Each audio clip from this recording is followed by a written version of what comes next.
Please don't crash, I swear. I'm gonna throw up, I'm gonna cry. Ah, oh my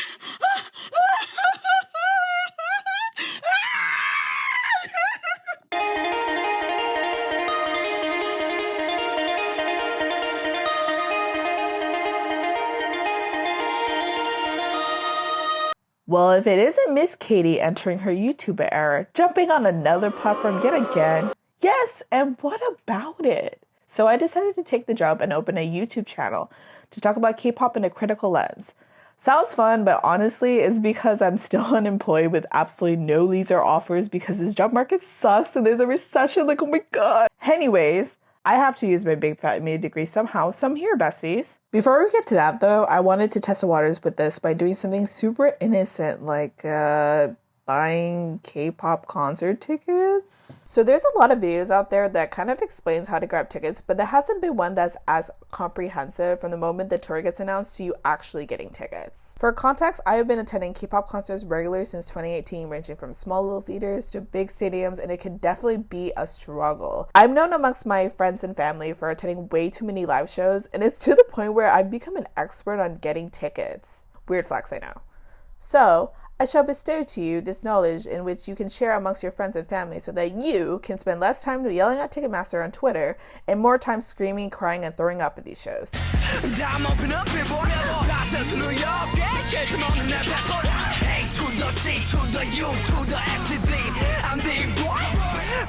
Before I dive in though, I do want to preface that this is only for US shows, so some of the tips will not apply if you live elsewhere. So, your fave decided to host a tour in the US. 3 dates in LA, Chicago, and New Jersey, and maybe some other dates in Texas and wherever that is. You're excited, texting the group chat as you begin to plot on how the F you're going to be in the same room and breathe in the same air. It's exciting, but we must not lose focus, girls and gays. Before pre-sale even begins, it's important to check out the venue that the group is playing. I'll be using Yoongi's tour stop in LA as an example for the entire video, but feel free to use any group that you're planning to see. For Yoongi, he'll be performing at the Forum, which is an arena with a capacity of 20,000 people. A seat map is usually available a few days before the pre-sale begins, and this is where you can check out what it looks like. I use this website called A View from My Seat, which, based on the title alone, shows you a view of your seat. It's crowdsourced, meaning that people can upload their view there, and it's really helpful if you're more of a visual person. Now, some people get really specific about where they're seated by choosing the side their favorite member usually stands or interacts with, but that's a lot of work, so I'm not going to get into it. But it's important to scope out the venue before choosing the possible tiers you want to get, as well as creating a budget for yourself. Usually, I tend to aim for floor seats and somewhere along the extended stage if I have money for it. Otherwise, I'll be up in the bleachers. So, Ticketmaster loves giving people the illusion that you're one of the chosen few, which is why verified fans exist. Even though technically it's the same as the general sale. I mean, I do apply for it anyways just as a cushion.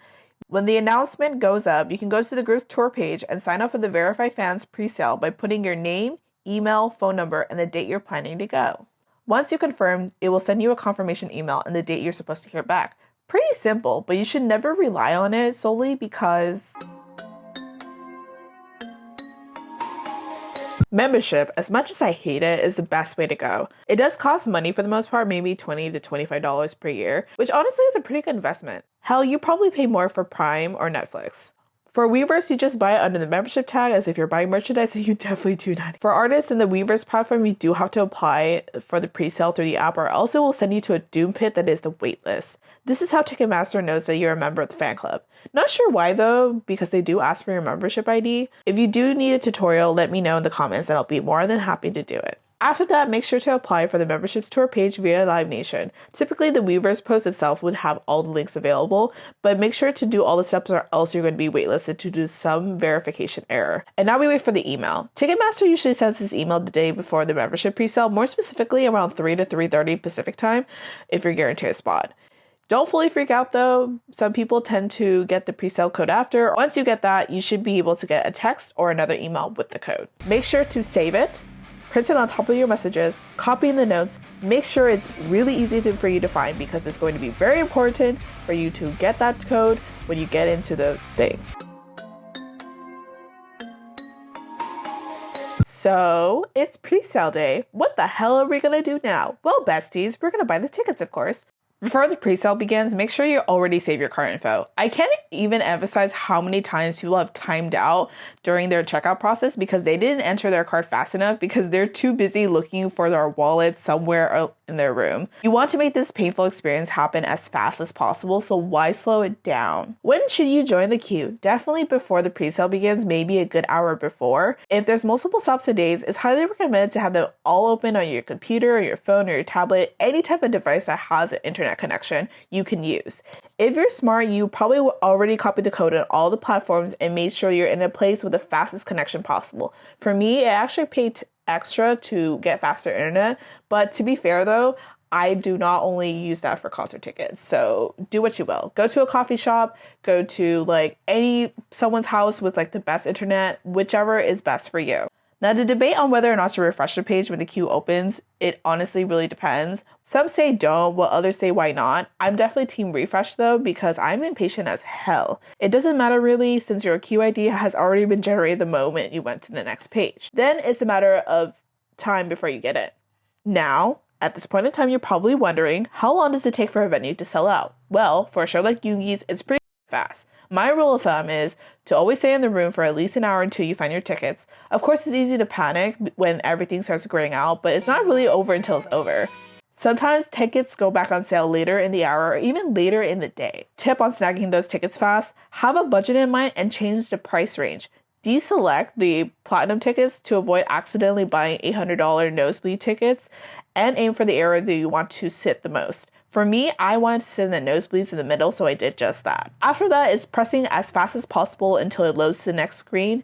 Do not refresh the page at any point. Be patient and wait for the checkout screen. Put in the 3-digit code in the back of your card, which by the way, you should already have this available next to you when you type it in. Add ticket insurance or not, parking or not, and then bam, you got tickets. Woo! Or did you? So you're on the wait list and the tickets sold out before it even went to general sale. Or worse, you were in the room an hour later with no tickets. Or even worse, you fell asleep and missed the sale altogether. It sucks, you're crying upset because you won't see your face this time. But wait, what about resale?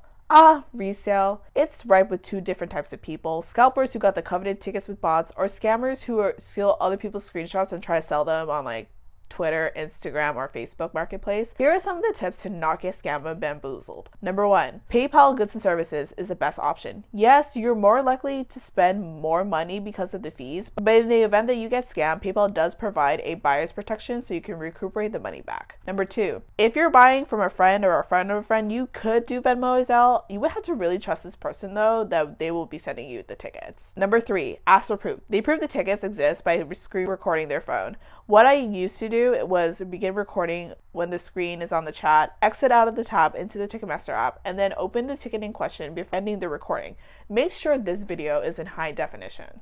Number 4, make sure the person that you're sending money to matches with the account that you're talking to. If they say it's a friend or a husband's or a grandma's account, it's most likely a scam. Number 5, if you're buying off of Twitter, check their profile. If they RT'd a bunch of your favorite tweets and it's a new account, it's probably likely a scam as well. Number 6, know your budget and the current ticket market. Is it realistic to spend $400 on nosebleeds? Or rather, is it also real for floor tickets to be below face value before the month before the show? If it seems off, it's most likely a scam. And lastly, sometimes time is to your advantage. I've seen so many times in which you could get face value tickets, or even below face value, or even free 99 tickets a day of.